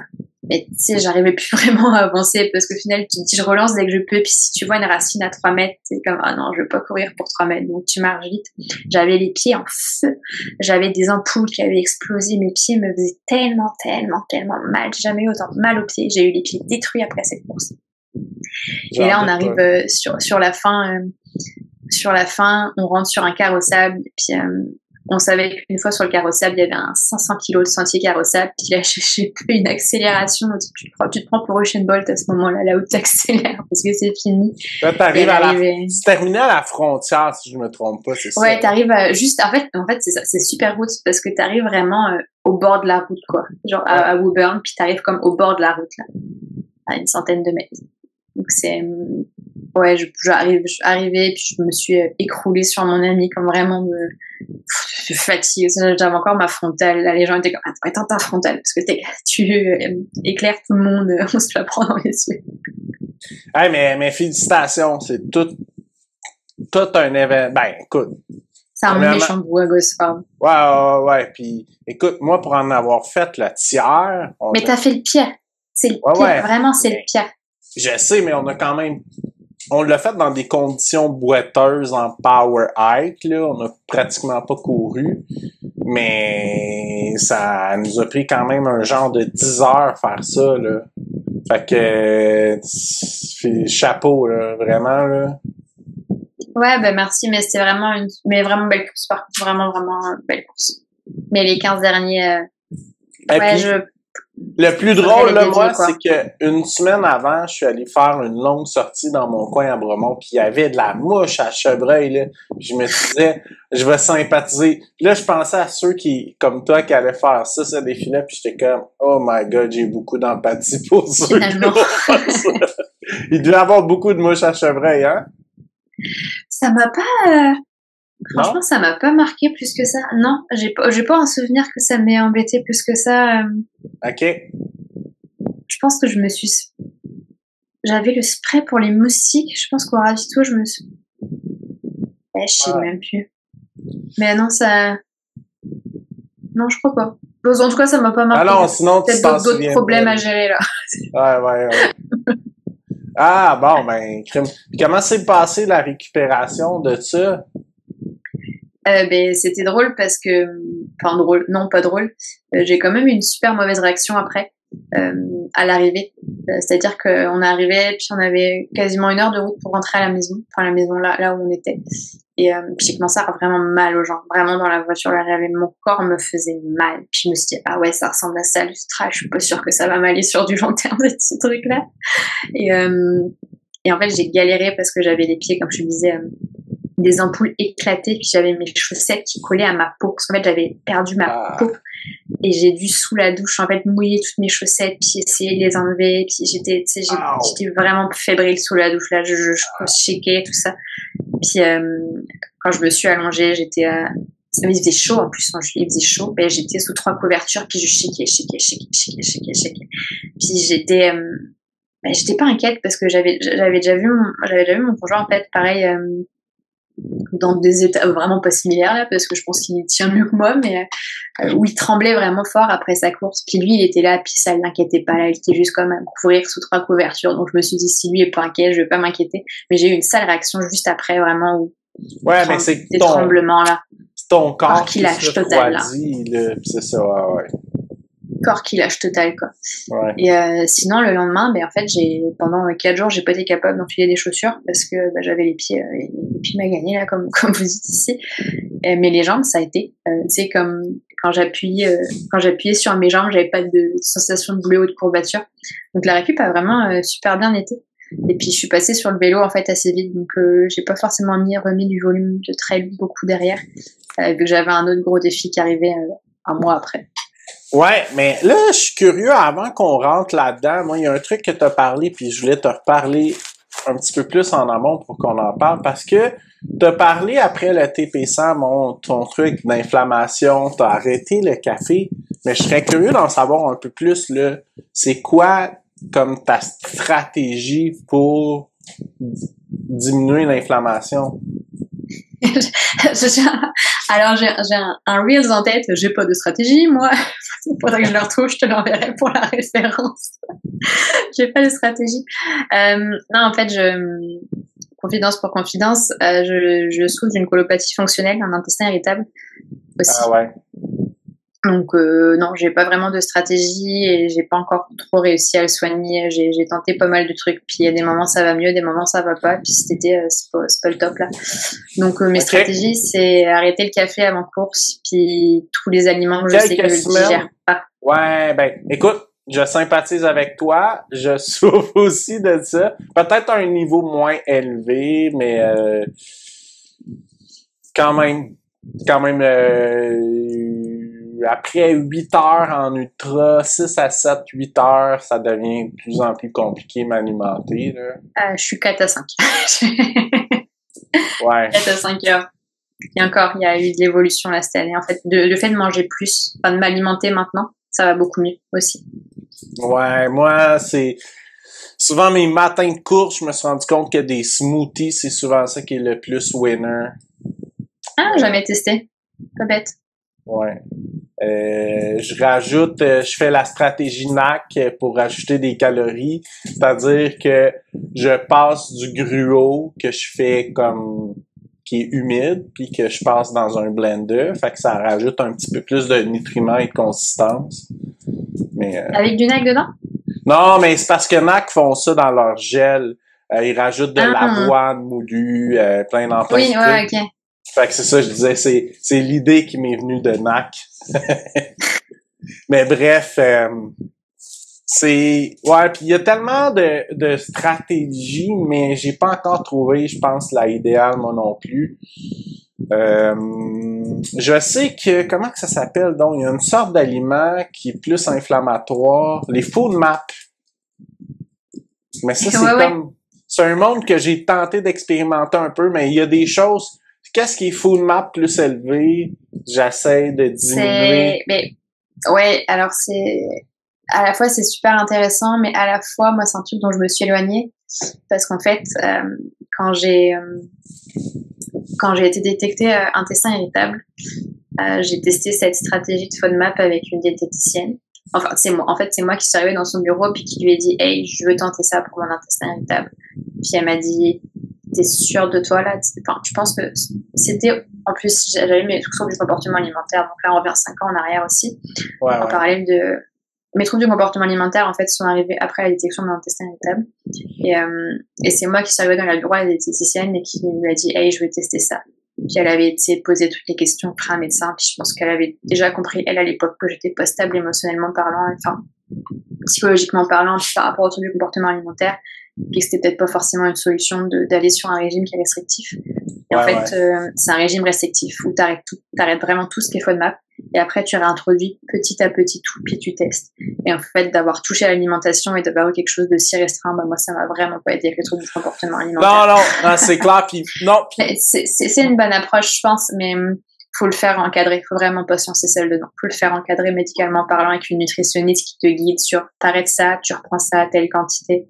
Tout seul, c'est compliqué. D'assez erreur comme les gens qui testent le sans gluten. Mais moi, ce que j'ai vu qui avait un certain potentiel d'amélioration, c'est de beaucoup diminuer le gluten une semaine avant un événement d'endurance et les trucs qui sont les plus élevés en FODMAP, les réduire aussi la semaine avant.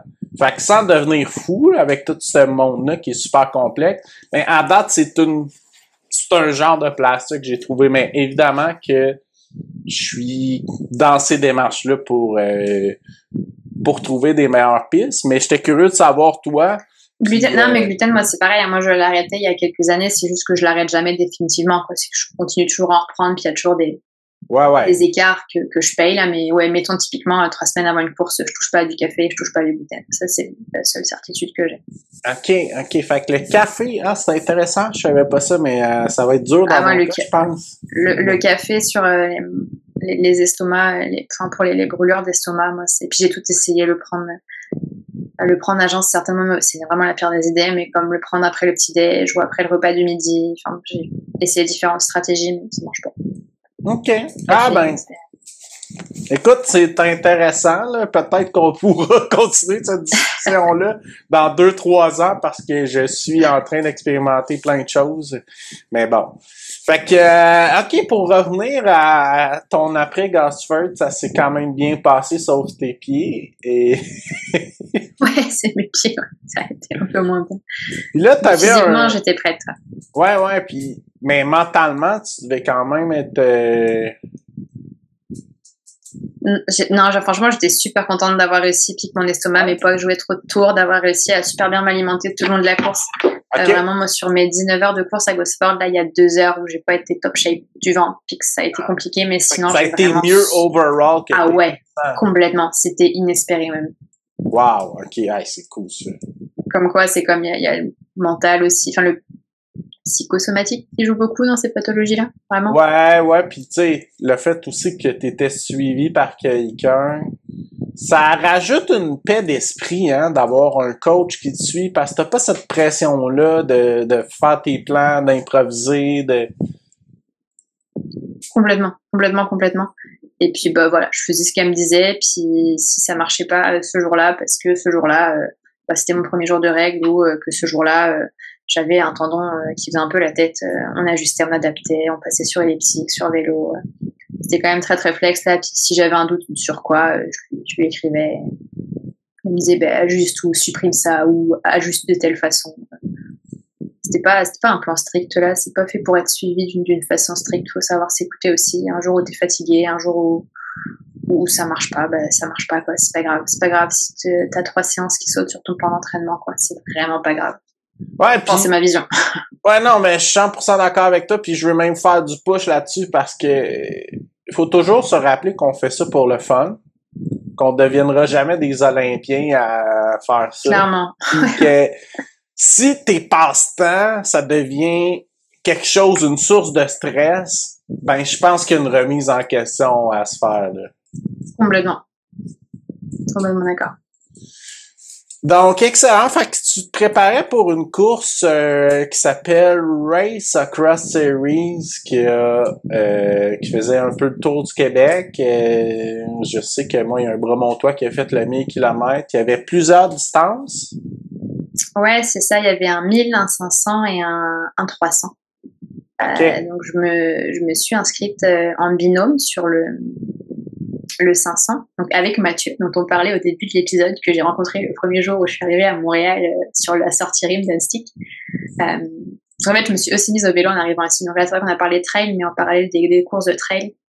Quand je suis arrivée ici, j'ai très vite acheté un vélo, puis dès la première année, je roulais sur des 100 kilos, puis la deuxième année, je suis montée à 150-ish. Et on a eu ce projet-là commun. Et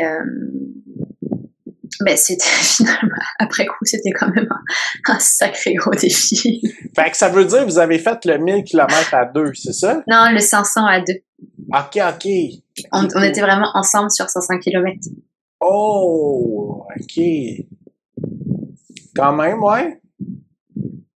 C'est un teamwork project. Ouais, c'était... Ouais, en fait, ça a été assez pas compliqué, mais dans le sens où Mathieu avait un niveau vraiment supérieur à moi en vélo. Donc j'avais beaucoup d'appréhension. Il y a eu aussi beaucoup d'entraînements là, en parallèle du trail. Mes entraînements étaient aussi sectionnés avec du vélo. Mettons le week-end, j'avais 2 grosses sorties, mais c'était une trail, une vélo déjà au cours de la saison, donc je repartais pas de zéro sur le vélo, mais on n'a pas non plus eu un printemps qui a fait qu'on a pu sortir les vélos tôt. Donc on a quand même sorti les vélos tard cette année par rapport à l'an dernier, par exemple. Et donc les week-ends après Gosford, ça a été des enchaînements de week-end à 400, 450 bornes avec des 3000, 4000 de D+ de vélo en prévision de la race Cross Québec.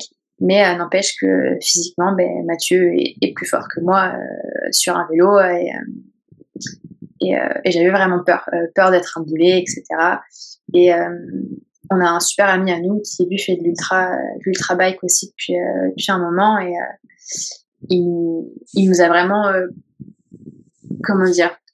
pas briefé, mais comme fait part lui de ses craintes dans le sens où pour lui on était capable physiquement de le faire, enfin que j'étais capable moi physiquement de le faire.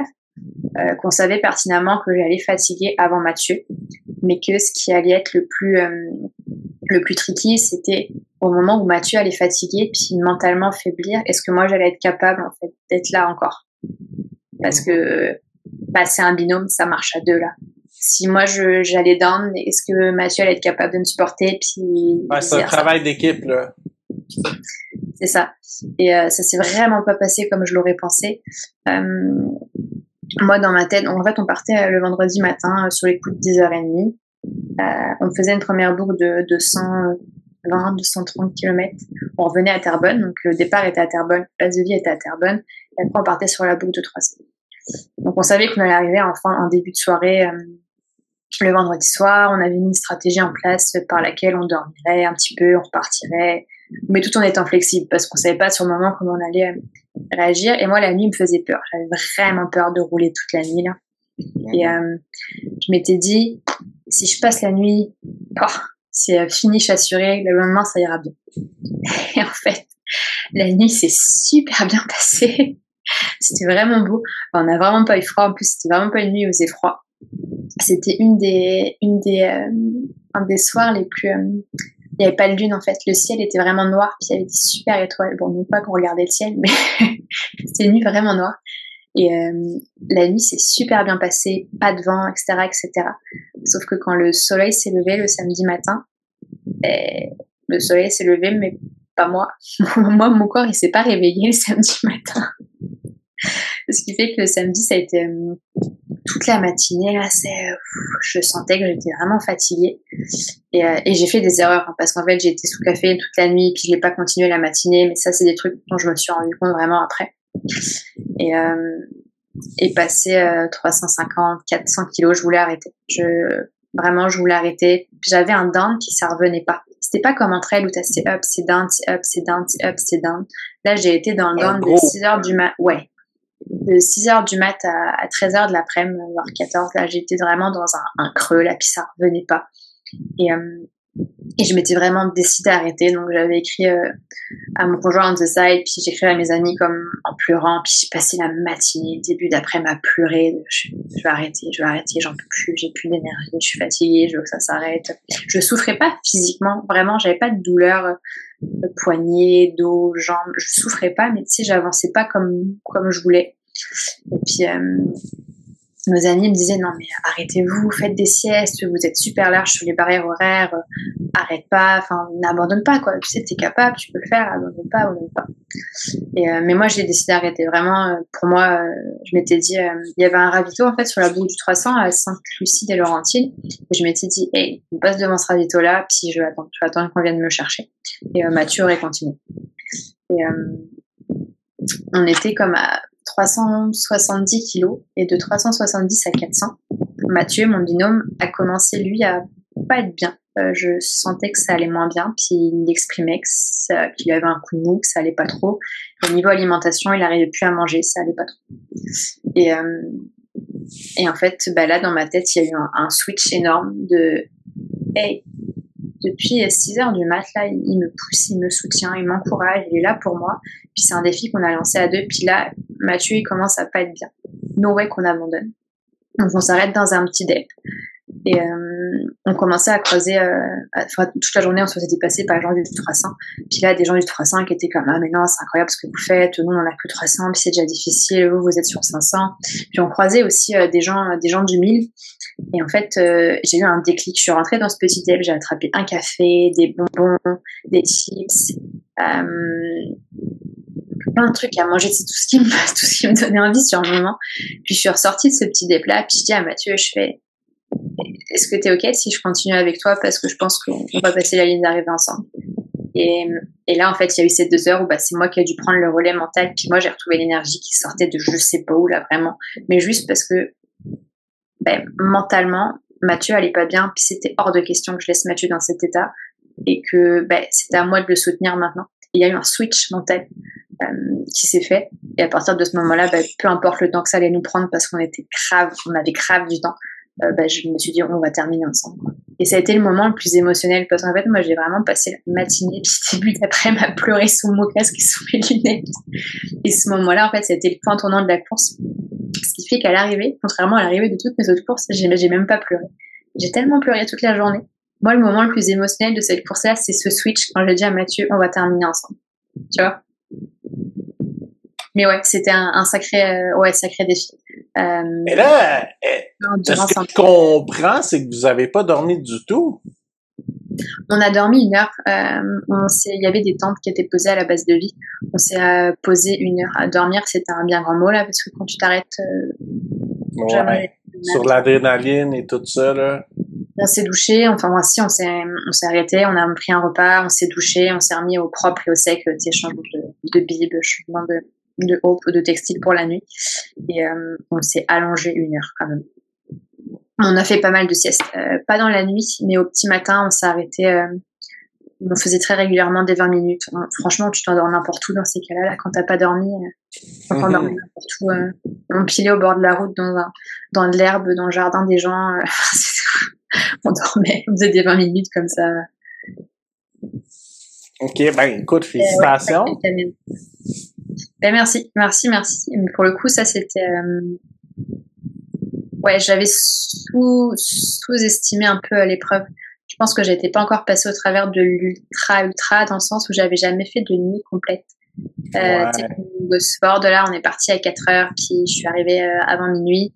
Là, il y a eu une journée complète, quoi. Je pense que c'était vraiment ma première expérience ultra. Et ça a été ultra mentalement difficile. Vraiment, l'après a été difficile.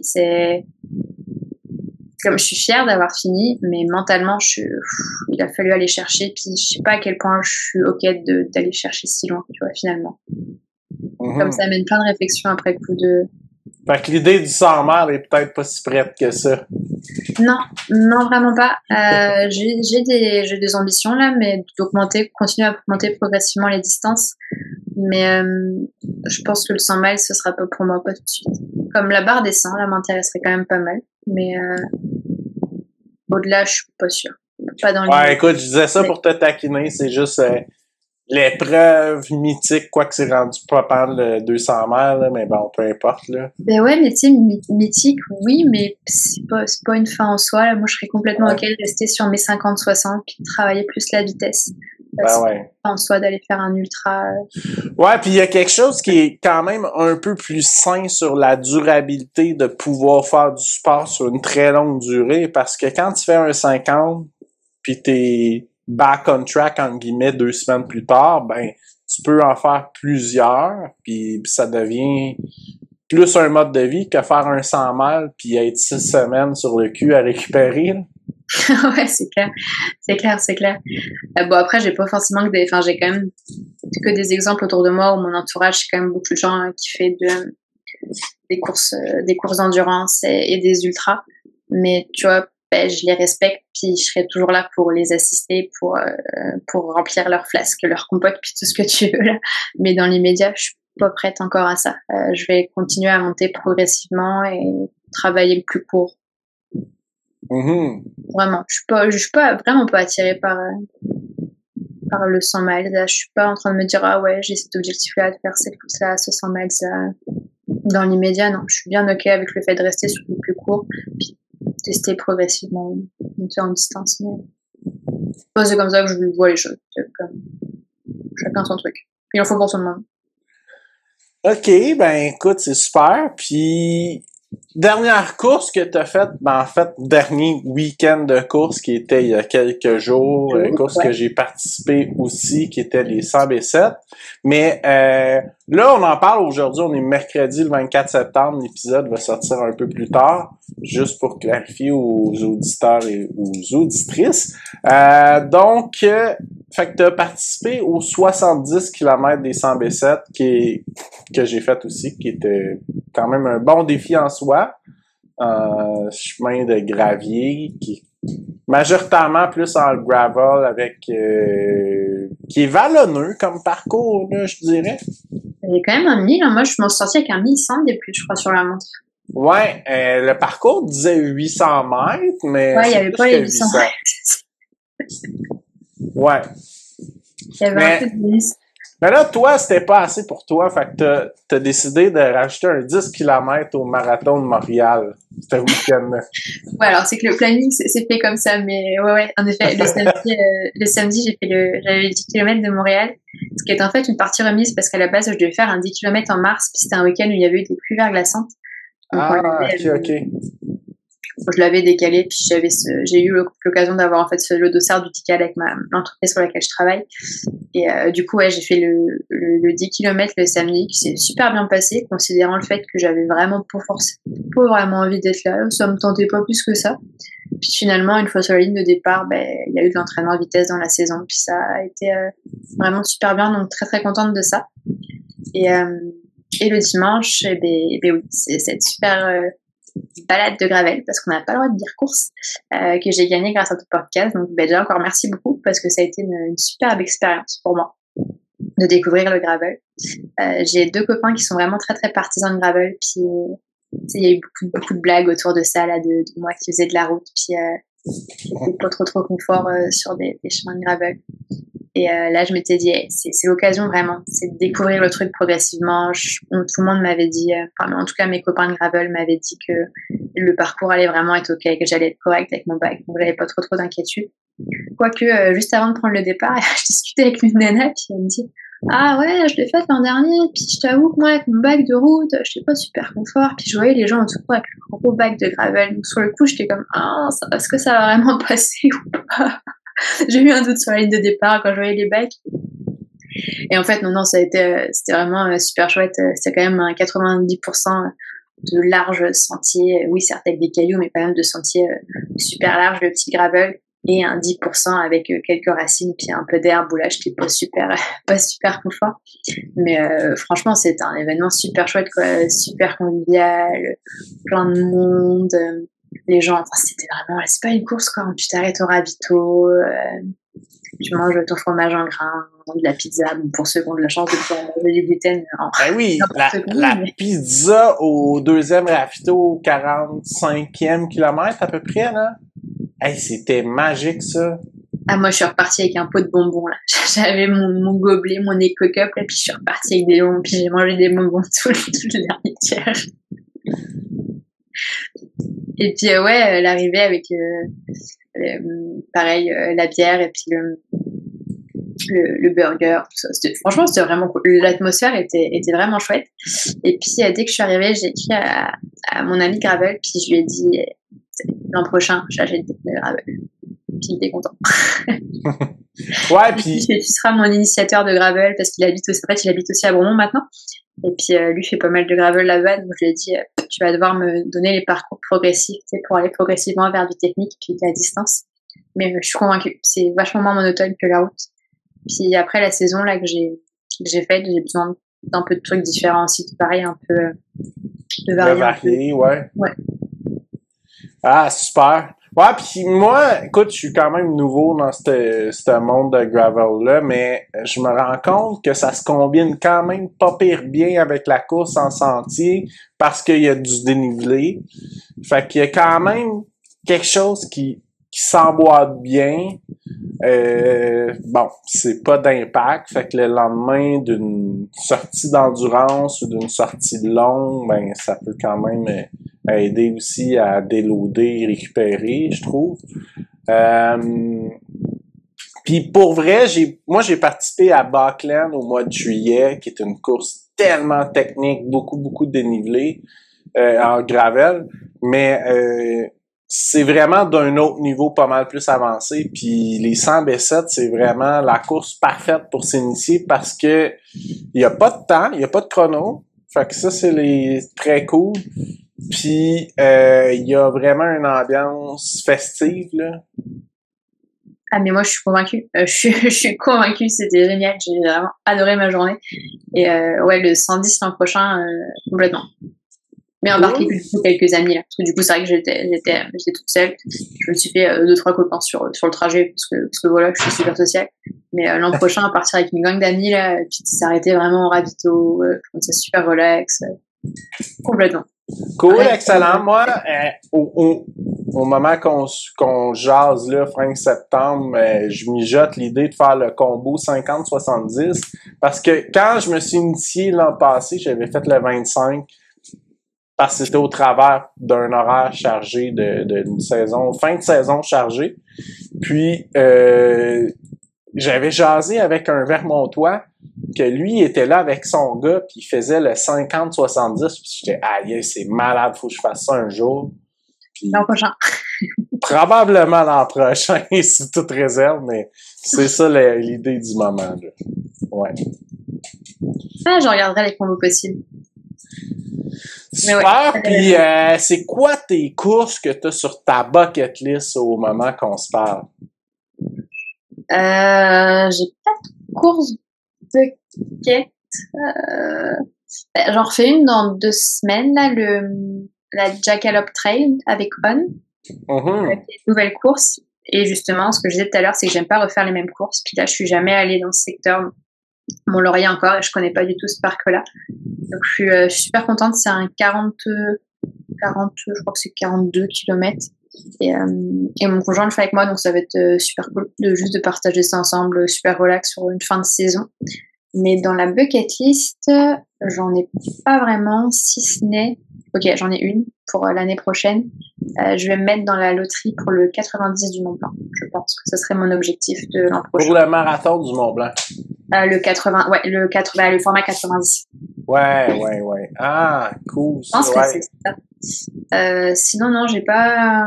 Je suis ce qui se passe. Il y a encore pas mal de... puisque tu as fait des courses by UTMB, est-ce que tu as un intérêt pour OCC ou... Non, pas spécialement. Vraiment pas. Vraiment pas. Retourner à Chamonix, parce que la seule fois où je suis allée à Chamonix, c'était pour les aiguilles rouges, puis on a eu 48 heures de pluie. Retourner à Chamonix, hors événement UTMB, ça me va très bien. Je t'avoue que les événements UTMB, c'est plus pour suivre le groupe qui, lui, est un peu plus orienté UTMB, puis on a toujours trouvé l'occasion de faire des voyages autour de ces courses UTMB. Ouais, ouais. Les performances quotitra UTMB, bon, m'en fous. Bref. OK, j'étais curieux de savoir si c'était une idée ou... Donc non, avec 90 du Mont Blanc, puis triathlon. Triathlon, j'aimerais bien toucher à ça. Mon seul problème, c'est que pour l'instant, j'associe encore la nage à la blessure, parce qu'en fait, pendant ma fracture de stress, je pouvais nager. Donc, je nageais beaucoup, mais c'était comme le sport de blessure, là. Mais je pense que c'est un peu toujours comme ça que t'en viens au triathlon. T'es blessé, puis tu commences à faire la nage, puis du vélo. Triathlon, mais plus un format... les formats de demi-Ironman, là, Ouais. de nage, 80 de vélo et 21 de course. OK. Et en montagne. Donc mais sinon, Canada Men, ça serait un événement parfait pour toi? Je suis pas encore prête. Je me dis que en fait, je suis pas prête à nager quelques kilomètres. Mais semblerait, j'ai entendu pendant les 100 B7 en jasant avec quelqu'un qui a une demi-Canada Men présentement. Mais il n'y a pas un half, je crois. Apparemment qu'il y en aurait un. J'ai pas fait de recherche encore, mais ça a l'air que oui. Il me semble qu'il y en ait... Ça m'a resté en tête, mais ça serait nouveau. Là. Il me semble qu'il y en a eu un, mais qu'il n'existe plus. Ah.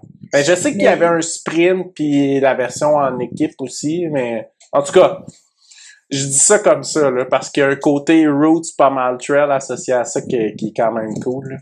Ouais, ben là, on m'a parlé de celui de Mégantic, je crois. Ouais, c'est ça, exactement. Celui de Mégantic.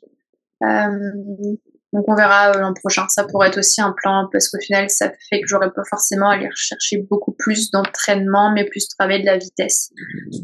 Ouais, peut-être de l'entraînement qui prendra un peu moins de temps, un peu plus de vitesse, puis moins d'heures orientées autour de l'entraînement. Parce que finalement, ce qui ressort de cette année, ouais, j'ai eu une super saison, puis j'ai fait de belles choses. Mais il y a eu beaucoup d'entraînement, puis trop de week-ends orientés entraînement, en fait. Ça a manqué de week-ends un peu plus relax, finalement. Okay. Tu vois, l'an dernier, j'ai appris sur la blessure, puis l'écoute de soi, puis cette année j'aime l'entraînement, mais il y a des limites. Puis cette année, j'ai repoussé mes limites, mais j'irai pas plus loin, je pense. Continuer de le prendre progressif, mais de trouver un meilleur équilibre vie perso et entraînement. Super, ben en tout cas, félicitations, ben merci d'avoir parlé là, de tout ce que tu as passé au travers là, pendant ta blessure et tout ça. Je trouve ça vraiment cool d'ouvrir ce style de discussion-là, puis de profiter d'une plateforme que j'ai, puis de cette vitrine-là, pour parler des choses comme ça qui sont un peu plus tabous, mais qui doivent avoir leur place. Fait que, ben, félicitations d'avoir passé au travers de ça. C'est vraiment cool. Ben, merci. Puis, ben, crime, bonne continuité. T'as eu toute une saison cette année, là. Fait que, ben, bon succès et bonne continuité. Ben, merci beaucoup. Merci vraiment encore une fois m'avoir reçu sur le podcast, là, malgré le gros syndrome de l'imposteur qui est apparu dès que tu me l'as proposé. Puis bon, finalement, au fil des semaines, c'est comme, ah, ok, ça va être cool.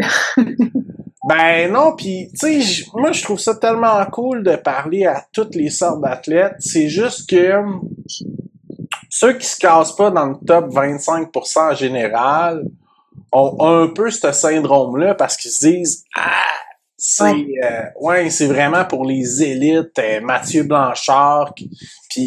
Mais tu sais, moi je suis à quelque part, je me suis senti un imposteur pendant longtemps avec mon podcast parce que je suis tout le temps un gars qui ferme les courses, tu sais, puis qui est comme pas mal là. Fait que je trouve ça vraiment le fun de parler avec toutes sortes d'athlètes parce que, tu sais, d'ultra-endurance, peu importe, quand tu termines une course, que tu sois premier, dernier, ça a le même mérite, là, parce que au final...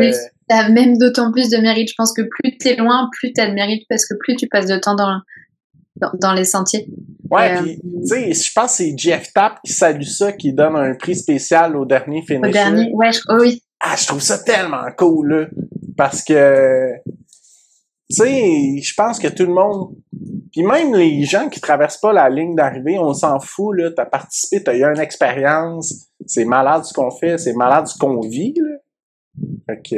Complètement. Puis il n'y a pas que la performance qui compte. T'as le droit juste de profiter puis de t'entraîner, mais pas forcément pour la performance. Moi, c'est plus une compétition avec moi-même, en fait. Je suis plus quelqu'un... si on me double, ben, je vais plutôt t'encourager et pas chercher à te rattraper, quoi. C'est vraiment ça. Cool, ben écoute, bonne continuité, puis on va laisser ça aussi dans la description, les liens de trucs qu'on a parlé, là, fait que... Ben, merci à toi, puis ben, bonne continuité. Merci, ciao.